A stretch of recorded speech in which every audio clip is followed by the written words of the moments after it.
अध्याय 7 इतिहास और खेल। क्रिकेट की कहानी। क्रिकेट इंग्लैंड में 500 साल पहले अलग अलग नियमों के तहत खेले जा रहे गेंद डंडे के खेलों से पैदा हुआ। बैट अंग्रेजी का एक पुराना शब्द है जिसका सीधा अर्थ है डंडा या कुंदा।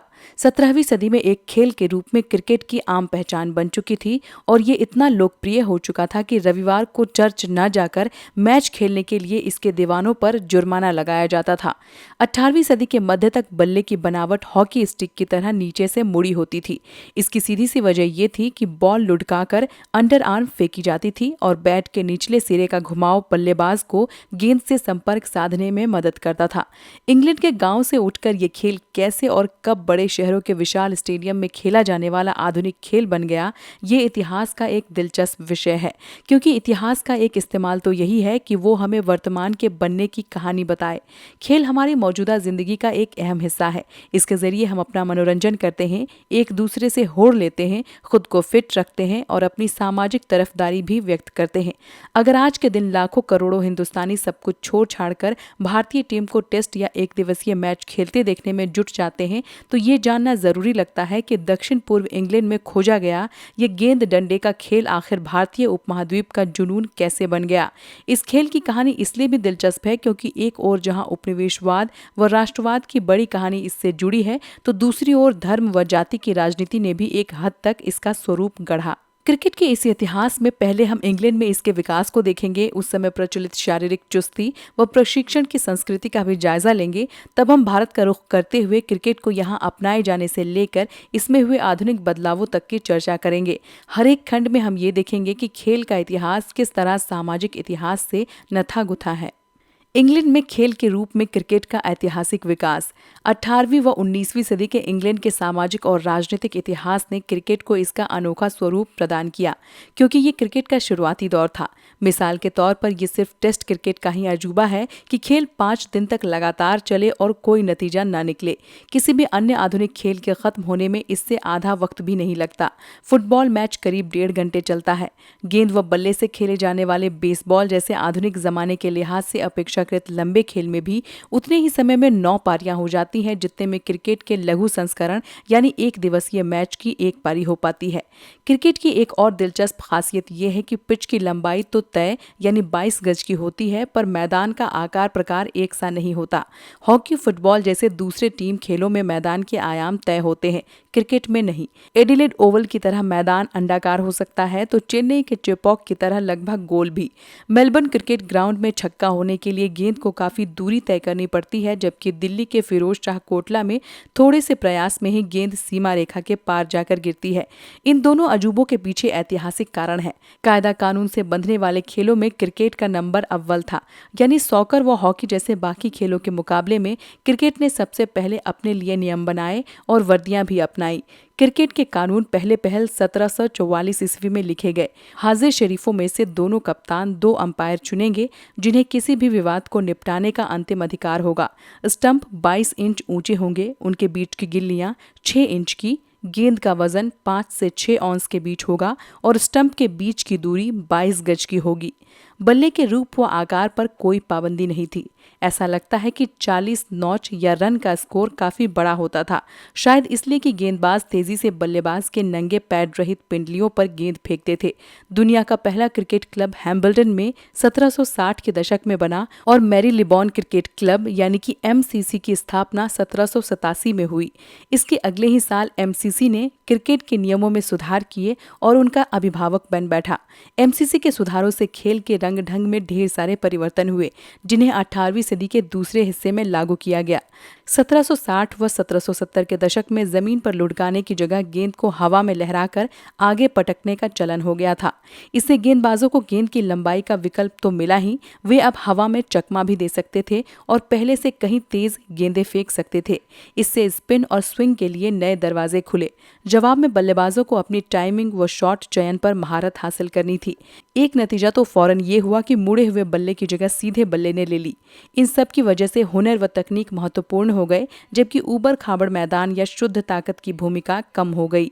गेंद का वजन अब 5.5 से 6.25 औंस तक हो गया और बल्ले की चौड़ाई 4 इंच कर दी गई। ये तब हुआ जब एक बल्लेबाज ने अपनी पूरी पारी विकेट जितने चौड़े बल्ले से खेल डाली। पहला लेग बिफोर विकेट, पगबाधा नियम 1774 में प्रकाशित हुआ। लगभग उसी समय तीसरे स्टंप का चलन भी हुआ। 1780 तक बड़े मैचों की अवधि 3 दिन की हो गई थी और इसी साल 6 सीवन वाली क्रिकेट बॉल भी अस्तित्व में आई। 19वीं सदी में ढेर सारे बदलाव हुए। व्हाइट बॉल का नियम लागू हुआ, गेंद का सटीक व्यास तय किया गया, चोट से बचाने के लिए पैड व दस्ताने जैसे हिफाजती उपकरण उपलब्ध हुए, बाउंड्री की शुरुआत हुई जबकि पहले हर एक रन दौड़ कर लेना पड़ता था और सबसे अहम बात ओवर आर्म बॉलिंग कानूनी ठहराई गई। पर 18वीं सदी में क्रिकेट पूर्व औद्योगिक खेल रहा, जिसे परिपक्व होने के लिए औद्योगिक क्रांति यानी 19वीं सदी के दूसरे हिस्से का इंतजार करना पड़ा। अपने इस खास इतिहास के चलते क्रिकेट में भूत वर्तमान दोनों की विशेषताएं शामिल हैं। क्रिकेट की ग्रामीण जड़ों की पुष्टि टेस्ट मैच की अवधि से भी हो जाती है। शुरू में क्रिकेट मैच की समय सीमा नहीं होती थी। खेल तब तक चलता रहता था जब तक एक टीम दूसरी को दोबारा पूरा आउट न कर दे। ग्रामीण जिंदगी की रफ्तार धीमी थी और क्रिकेट के नियम औद्योगिक क्रांति से पहले बनाए गए थे। आधुनिक फैक्ट्री का मतलब था कि लोगों को घंटे, दिहाड़ी या हफ्ते के हिसाब से काम के पैसे मिलते थे। फुटबॉल या हॉकी जैसे खेलों की संहिताएं औद्योगिक क्रांति के बाद बनी, लिहाजा उनकी कठोर समय सीमाएं औद्योगिक शहरी जिंदगी के रूटीन को ध्यान में रखकर बनाई गई। उसी तरह क्रिकेट में मैदान के आकार का अस्पष्ट होना उसकी ग्रामीण शुरुआत का सबूत है। क्रिकेट मूलतः गांव के कॉमन्स में खेला जाता था। कॉमन्स ऐसे सार्वजनिक और खुले मैदान थे जिन पर पूरे समुदाय का साझा हक होता था। कॉमन्स का आकार हर एक गांव में अलग अलग होता था, इसलिए ना तो बाउंड्री तय थी और ना ही चौके। जब गेंद भीड़ में घुस जाती थी तो लोग क्षेत्र रक्षक या फील्डर के लिए रास्ता बना देते थे ताकि वो आकर गेंद वापस ले जाए। जब सीमा रेखा क्रिकेट की नियमावली का हिस्सा बनी तब भी विकेट से उसकी दूरी तय नहीं की गई। नियम सिर्फ ये कहता था कि अंपायर दोनों कप्तानों से सलाह करके खेल के इलाके की सीमा तय करेगा। खेल के औजारों को देखे तो पता चलता है कि वक्त के साथ बदलने के बावजूद क्रिकेट अपनी ग्रामीण इंग्लैंड की जड़ों के प्रति वफादार रहा। क्रिकेट के सबसे जरूरी उपकरण प्रकृति में उपलब्ध पूर्व औद्योगिक सामग्री से बनते हैं। बल्ला, स्टंप व गिल्लियां लकड़ी से बनती हैं, जबकि गेंद चमड़े, सुतली और काग यानी कॉर्क से। आज भी बल्ला और गेंद हाथ से ही बनते हैं, मशीन से नहीं। बल्ले की सामग्री अलबत्ता वक्त के साथ बदली। किसी जमाने में इसे लकड़ी के एक साबुत टुकड़े से बनाया जाता था, लेकिन अब इसके 2 हिस्से होते हैं, ब्लेड या फट्टा जो विलो यानी कि बैद नामक पेड़ से बनता है और हत्था जो बेत से बनता है। बेत तब जाकर उपलब्ध हुई जब यूरोपीय उपनिवेशकारों व कंपनियों ने खुद को एशिया में जमाया। गोल्फ और टेनिस के विपरीत क्रिकेट ने प्लास्टिक, फाइबर, शीशा या धातु जैसी औद्योगिक या कृत्रिम सामग्री के इस्तेमाल को सिरे से नकारा है।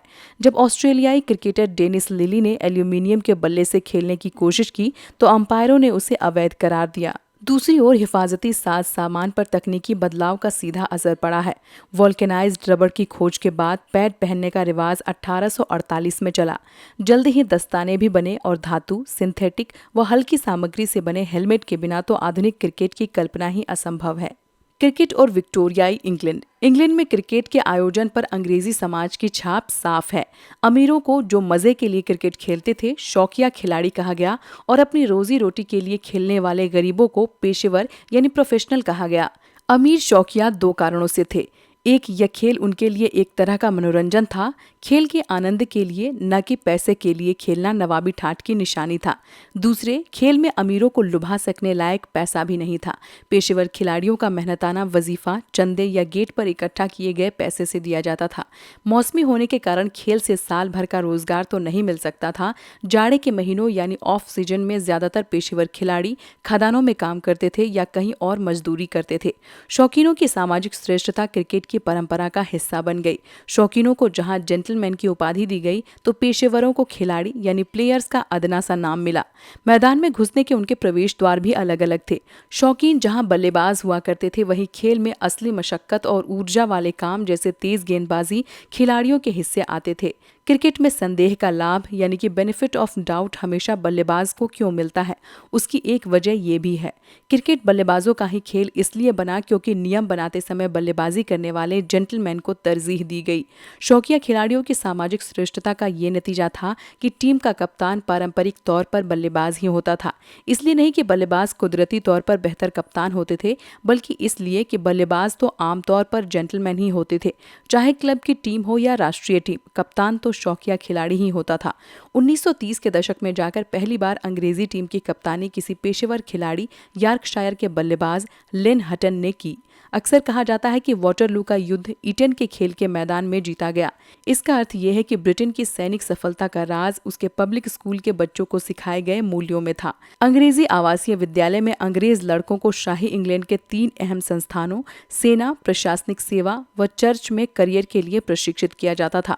19वीं सदी की शुरुआत तक टॉमस आर्नल्ड, जो मशहूर रग्बी स्कूल के हेडमास्टर होने के साथ साथ आधुनिक पब्लिक स्कूल प्रणाली के प्रणेता थे, रग्बी व क्रिकेट जैसे खेलों को महज मैदानी खेल नहीं मानते थे, बल्कि अंग्रेज लड़कों को अनुशासन, ऊंच नीच का बोध, हुनर, स्वाभिमान की रीति नीति और नेतृत्व क्षमता सिखाने का जरिया मानते थे। इन्हीं गुणों पर तो ब्रितानी साम्राज्य को बनाने और चलाने का दारोमदार था। विक्टोरियाई साम्राज्य निर्माता दूसरे देशों को जीतना निस्वार्थ समाज सेवा मानते थे, क्योंकि उनसे हारने के बाद ही तो पिछड़े समाज ब्रितानी कानून व पश्चिमी ज्ञान के संपर्क में आकर सभ्यता का सबक सीख सकते थे। क्रिकेट ने अभिजात अंग्रेजों की इस आत्म छवि को पुष्ट करने में मदद की। ऐसा शौकिया खेल को बतौर आदर्श पेश करके हुआ, यानी खेल जहां फायदे या जीत के लिए न होकर सिर्फ खेलने और स्पिरिट ऑफ फेयर प्ले, न्यायोचित खेल भावना के लिए खेला जाता था। सच्ची बात तो यह है कि नेपोलियन के खिलाफ लड़ाई इसलिए जीती जा सकी कि स्कॉटलैंड व वेल्स के लौह उद्योग, लंकाशायर की मिलों व सिटी ऑफ लंदन के वित्तीय घरानों से भरपूर सहयोग मिला। इंग्लैंड के व्यापार व उद्योग में आगे होने के चलते ब्रिटेन विश्व की सबसे बड़ी ताकत बन गया था। लेकिन अंग्रेजी शासक वर्ग को यही ख्याल अच्छा लगता था कि दुनिया में उनकी श्रेष्ठता के पीछे आवासीय विद्यालयों में पढ़कर तैयार हुए और शरीफों का खेल क्रिकेट खेलने वाले युवा वर्ग का चरित्र ही है। क्रिकेट का प्रसार। हॉकी व फुटबॉल जैसे टीम खेल तो अंतर्राष्ट्रीय बन गए, पर क्रिकेट औपनिवेशिक खेल ही बना रहा, यानी ये उन्हीं देशों तक सीमित रहा जो कभी ब्रिटिश साम्राज्य के अंग थे। क्रिकेट की पूर्व औद्योगिक विचित्रता के कारण इसका निर्यात होना मुश्किल था। इसने उन्हीं देशों में जड़ें जमाई जहां अंग्रेजों ने कब्जा जमाकर शासन किया। इन उपनिवेशों जैसे कि दक्षिण Africa, Zimbabwe, Australia, New Zealand, West Indies और कीनिया में क्रिकेट इसलिए लोकप्रिय खेल बन पाया क्योंकि गोरे बाशिंदों ने इसे अपनाया। फिर जहां स्थानीय अभिजात वर्ग ने अपने औपनिवेशिक मालिकों की आदतों की नकल करने की कोशिश की, जैसे कि भारत में। हालांकि ब्रिटिश शाही अफसर उपनिवेशों में ये खेल लेकर जरूर आए, पर इसके प्रसार के लिए खास तौर पर वेस्ट इंडीज व हिंदुस्तान जैसे गैर गोरे उपनिवेशों में उन्होंने शायद ही कोई प्रयास किया। क्रिकेट खेलना यहाँ सामाजिक व नस्ली श्रेष्ठता का प्रतीक बन गया और अफ्रीकी कैरिबियाई आबादी को क्लब क्रिकेट खेलने से हमेशा हतोत्साहित किया गया। नतीजतन इस पर गोरे बागान मालिकों और उनके नौकरों का बोलबाला रहा। वेस्टइंडीज में पहला गैर गोरा क्लब 19वीं सदी के अंत में बना और यहाँ भी सदस्य हल्के रंग वाले यानी मुलेट्टो समुदाय के थे। इस तरह काले रंग के लोग समुद्री बीचों पर, सुनसान गलियों और पार्कों में बड़ी संख्या में क्रिकेट खेलते थे। लेकिन क्लब क्रिकेट पर 1930 के दशक तक गोरे अभिजनों का ही वर्चस्व रहा। वेस्टइंडीज में अभिजात गोरों की विशिष्टतावादी नीतियों के बावजूद कैरिबियाई द्वीप समूह में क्रिकेट महालोकप्रिय हो गया। क्रिकेट में कामयाबी का मतलब नस्ली समानता व राजनीतिक प्रगति हो गया। अपनी आज़ादी के समय फोर्ब्स, बर्नहैम व एरिक विलियम्स जैसे नेताओं ने क्रिकेट में आत्मसम्मान और अंतर्राष्ट्रीय प्रतिष्ठा की संभावनाएं देखी। जब वेस्टइंडीज ने 1950 के दशक में इंग्लैंड के खिलाफ अपनी पहली टेस्ट श्रृंखला जीती तो राष्ट्रीय उत्सव मनाया गया, मानो वेस्ट इंडियनों ने दिखा दिया हो कि वे गोरे अंग्रेजों से कम नहीं हैं।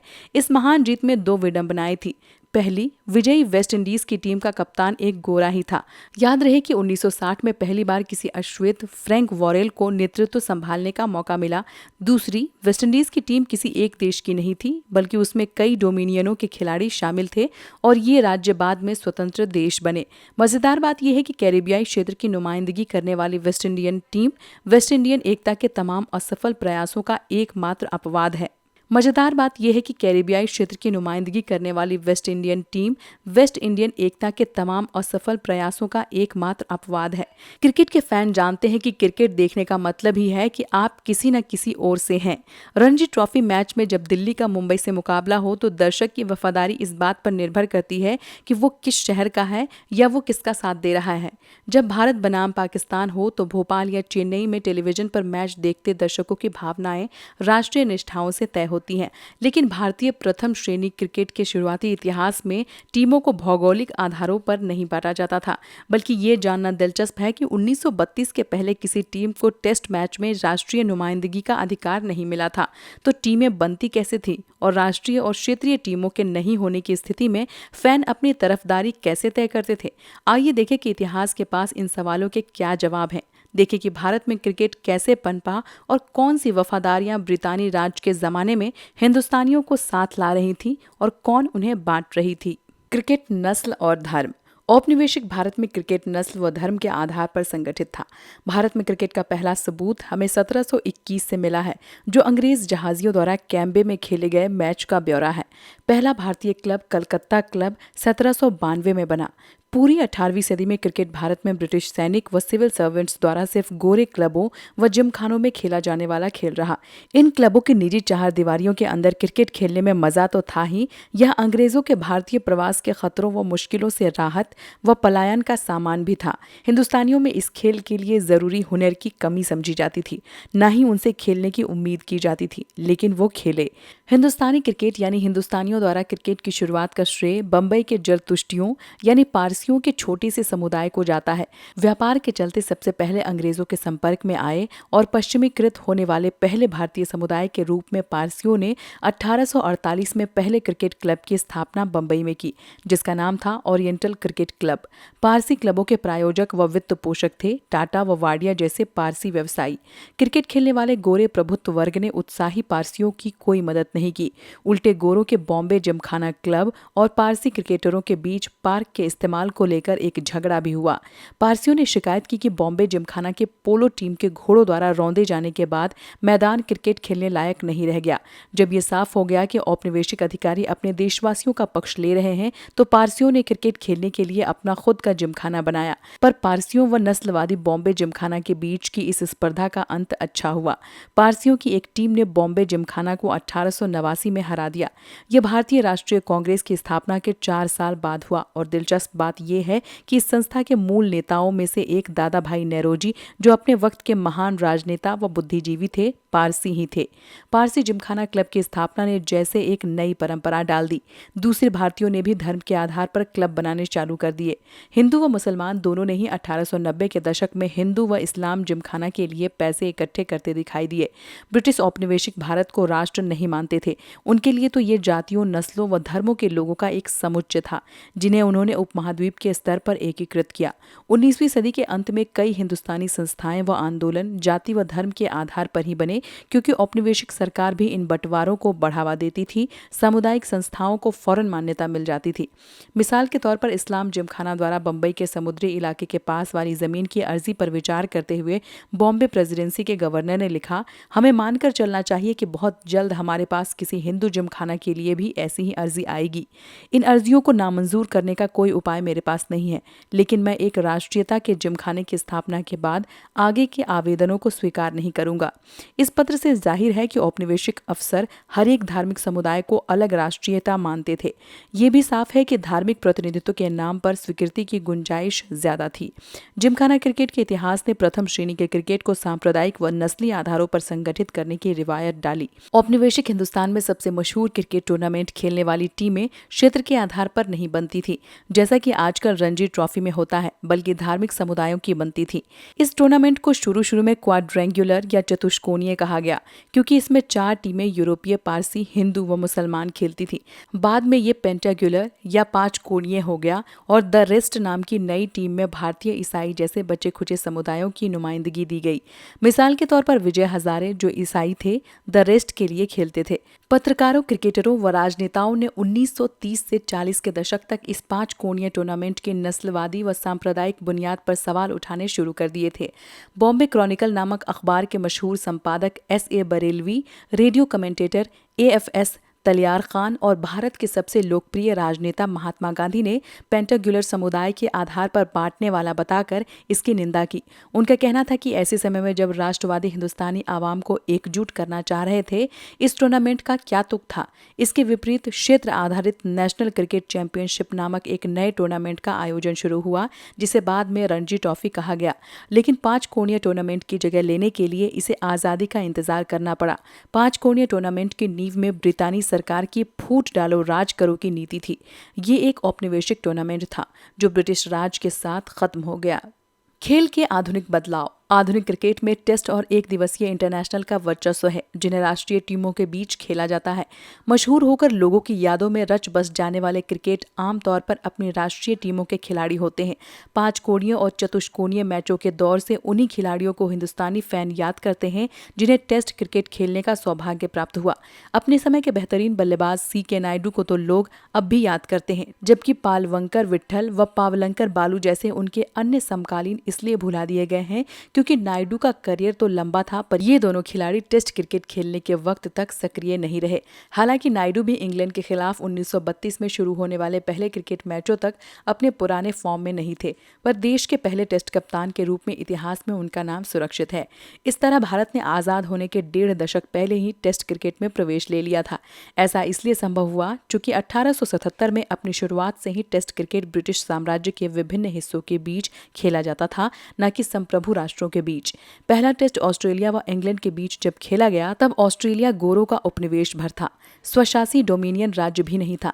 उसी तरह वेस्टइंडीज के नाम से जाने वाले विभिन्न कैरिबियाई देश दूसरे विश्व युद्ध के काफी बाद तक ब्रिटिश उपनिवेश ही थे। खेल और औपनिवेशीकरण। यूरोपीय साम्राज्यों से आज़ादी हासिल कर स्वतंत्र राष्ट्रों के बनने की प्रक्रिया को औपनिवेशीकरण कहा जाता है। सन 1947 में भारत की आज़ादी से शुरू होकर ये सिलसिला अगली आधी सदी तक चलता रहा। इस सिलसिले का असर व्यापार, वाणिज्य, सैनिक क्षेत्र, अंतर्राष्ट्रीय राजनीति और अंततः खेल में ब्रिटेन के पतन के रूप में हुआ। लेकिन ये सब एक बारगी नहीं हुआ। क्रिकेट संगठन में उत्तर साम्राज्यवादी ब्रिटेन के प्रभाव को कम होने में अच्छा खासा वक्त लगा। भारत की आज़ादी से ब्रितानी साम्राज्य के खात्मे का बिगुल तो बच गया था, पर क्रिकेट के अंतर्राष्ट्रीय आयोजन पर साम्राज्यवादी क्रिकेट कॉन्फ्रेंस का नियंत्रण बरकरार रहा। ICC पर, जिसका 1965 में नाम बदलकर इंटरनेशनल क्रिकेट कॉन्फ्रेंस हो गया, इसके संस्थापक सदस्यों का वर्चस्व रहा। उन्हीं के हाथ में कार्यकलाप के वीटो अधिकार रहे। इंग्लैंड व ऑस्ट्रेलिया के विशेषाधिकार 1889 में जाकर खत्म हुए और वे अब सामान्य सदस्य रह गए। पिछली सदी के 50 व 60 के दशक में विश्व क्रिकेट के मिजाज का पता इस बात से चलता है कि इंग्लैंड तथा कॉमनवेल्थ के दूसरे देशों ऑस्ट्रेलिया व न्यूजीलैंड ने दक्षिण अफ्रीका जैसे देश के साथ क्रिकेट खेलना जारी रखा, जहां न सिर्फ नीतिगत तौर पर नस्ली भेदभाव बरता जाता था, बल्कि टेस्ट मैचों में अश्वेतों को खेलने की मनाही थी। भारत, पाकिस्तान व वेस्टइंडीज ने हालांकि दक्षिण अफ्रीका का बहिष्कार किया, लेकिन अंतर्राष्ट्रीय क्रिकेट परिषद में उनकी इतनी ताकत नहीं थी कि उसे खेल से प्रतिबंधित कर दें।